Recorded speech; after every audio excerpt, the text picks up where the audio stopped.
You ask Tiger to solve. This deals with linear equations with one unknown. The final result is y equals 1. Let's solve it step by step. Group all y terms on the left side of the equation. Subtract y from both sides. Group like terms. Simplify the arithmetic.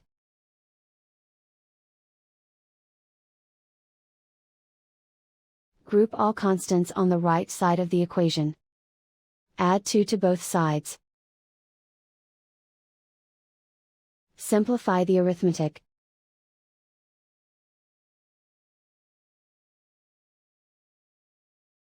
Isolate the y. Divide both sides by 2. Simplify the fraction.